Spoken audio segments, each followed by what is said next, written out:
Good afternoon students, class 5 chapter 9। कल हमने आपको चैप्टर 9 के विषय में बताया था पक्षी रक्षक। इसका हमने कुछ टॉपिक बता दिया था और इस चैप्टर में बताया था कि सभी मनुष्य को अपने जीवन में लक्ष्य पर विशेष ध्यान देना आवश्यक है। यही बात इस चैप्टर में बता दिया। तो स्टार्ट करते हैं। हमने यहाँ तक आपको क्लियर करवा दिया था। बलूत के पेड़ के निकट पहुंचकर सिरिल जो लड़का था उसका दिमाग पढ़ने में नहीं था, यही बात बताई थी ना। पहुंचकर सिरिल ने उत्साहपूर्वक कहा, देखिए वह रहा उनका घोंसला। जो पक्षी थे ना, काला रॉबिन। अभी देखिए, स्टार्ट करते हैं। डॉक्टर राव ने तुरंत दूरबीन उठाकर घोंसले में झांका।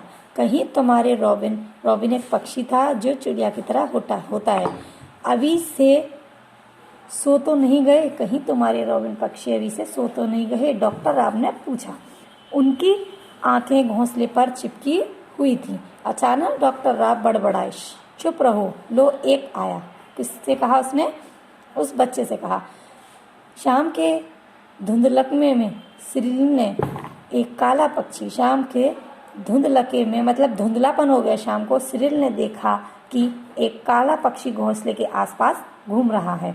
कुछ देर बाद दूसरा भी घोंसले से बाहर निकला। दूसरा पक्षी भी घोंसले से बाहर निकला।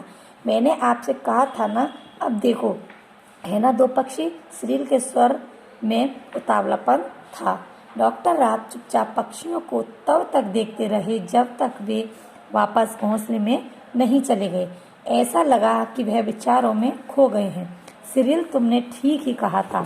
अच्छा, अब चलो, कल सवेरे आएंगे, डॉक्टर राव ने कहा। अगले दिन डॉक्टर राव और सिरिल तड़के उठकर मतलब सुबह जल्दी उठकर पैदल ही बलूत जो वृक्ष था के पेड़ पर निकट जा पहुंचे। सिरिल प्रसन्न था कि डॉक्टर राव की दूसरी दूरबीन उसके पास थी। थोड़ी ही देर में सवेरा हो गया और पक्षी चहचहाने लगे और अपने अपने घोंसलों से निकलकर बाहर आने लगे। काले रॉबिन भी बाहर निकले। तुरंत ही डॉक्टर राव और सिरिल ने अपने दूरबीनें उन पर फोकस कर दी, मतलब आंखों से देखने लगे। कुछ देर बाद डॉक्टर राव चिल्लाए, सिरिल, वाह, ये तो वास्तव में ही काले रॉबिन है। अब जरा पेड़ पर चढ़कर उनके घोंसले में तो झांको। सिरिल पेड़ पर चढ़ गया और वहीं से बोला, अंकल, इसमें 2 अंडे भी हैं। डॉक्टर राव प्रसन्न थे। उन्होंने सिरिल को कई पेड़ों पर चढ़ाकर वहां बने घोंसलों में झांकने को कहा। उन घोंसलों में उससे अंडे गिरने को भी कहते। सिरिल ने जो देखा उन्हें बताया और डॉक्टर राव ने उसे अपनी काली डायरी में लिख लिया। जब वे घर पहुंचे तो दोपहर हो चुकी थी। श्रीमती और श्री फिशर उत्सुकता से उनका इंतजार कर रहे थे। यहाँ पर डॉक्टर राव का यह आखिरी दिन था। डॉक्टर राव बोले, मिसेज फिशर, आशा है कि आप बुरा नहीं मानेंगे यदि सिरिल और मैं अपनी बर्ड वॉचिंग जारी रखें। बर्ड वॉचिंग मतलब पक्षियों की देखभाल। श्रीमती फिशर ने सिर हिलाकर अपनी अनुमति दे दी। सिरिल, तुम्हें इस जाति के पक्षियों को बचाने में मेरी मदद करनी होगी। जैसे ही वे घर से बाहर निकले, डॉक्टर राव बोल उठे, पक्षियों को बचाने में? सिरिल ने पूछा। हाँ, जो भी तुमने देखा है वे चाथास द्वीप के काले रिबन है। चाथास एक द्वीप होता है। अभी तक तो हमें यही पता था कि 2 नर और 3 मादा जीवित हैं। वे न्यूजीलैंड के पूर्व में जो मंगारे द्वीप है वहां पाए जाते हैं। यदि इनका ख्याल न रखा गया तो ये पक्षी अपनी संख्या बढ़ाए बिना ही मर जाएंगे और फिर पृथ्वी से काले रॉबिन पक्षियों का नाम भी मिट जाएगा। डॉक्टर राव चिंतित होकर बोले। सिरिल ने परेशानी पूछी, क्या हमारे काले रॉबिन भी मर जाएंगे? नहीं, हम उन्हें नहीं मरने देंगे। हम उन्हें जैसे भी होगा बचाएंगे। लेकिन कैसे?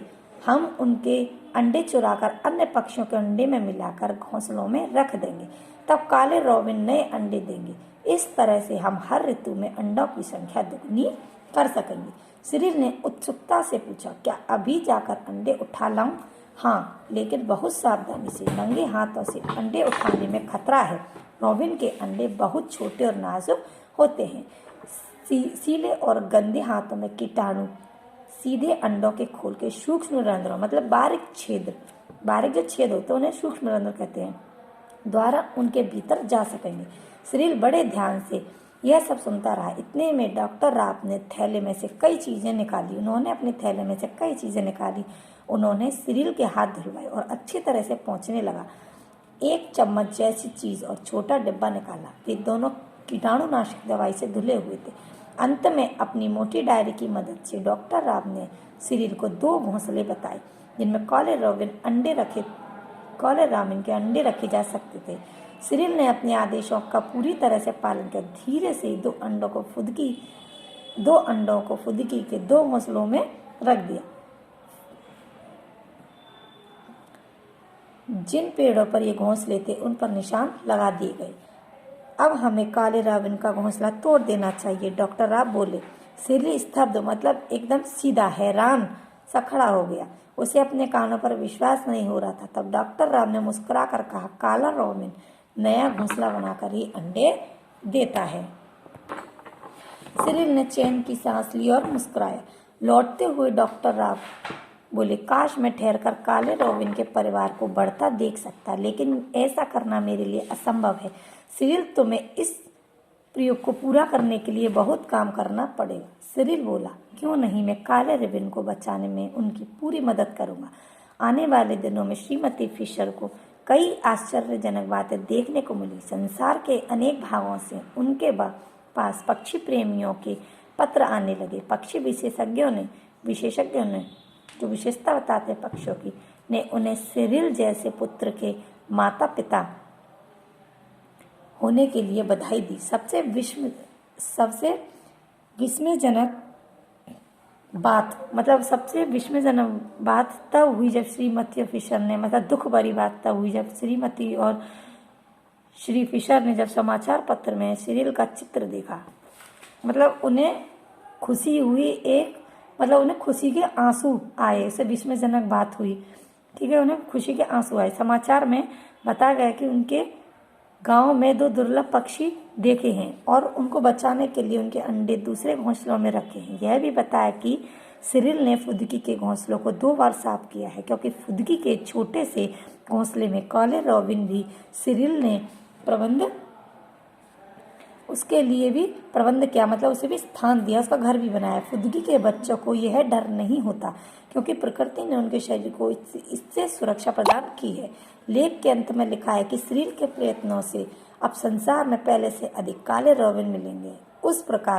उस रात श्रीमती फिशर ने सिरिल को अपनी मेज पर बैठकर पढ़ते देखा। वे आश्चर्य से बोली, सिरिल, तुम भूगोल पढ़ रहे हो? माँ, इसमें अचरज की क्या बात है? सिरिल ने कहा, यदि मैं भूगोल नहीं पढ़ूंगा तो स्कूल नहीं जाऊंगा तो पक्षी विशेषज्ञ कैसे बनूंगा, पक्षियों की जानकारी कैसे लूंगा? श्रीमती फिशर यह आश्चर्य और प्रसन्नता की मूर्ति बनकर खड़ी रह गई। ये चैप्टर बेटा आपको क्लियर हो गया, आप इसे अच्छे से पढ़ेंगे, ठीक है। इसकी एक्सरसाइज क्वेश्चन आंसर मैं आपके पास सेंड कर दूंगी, ओके। Thank you.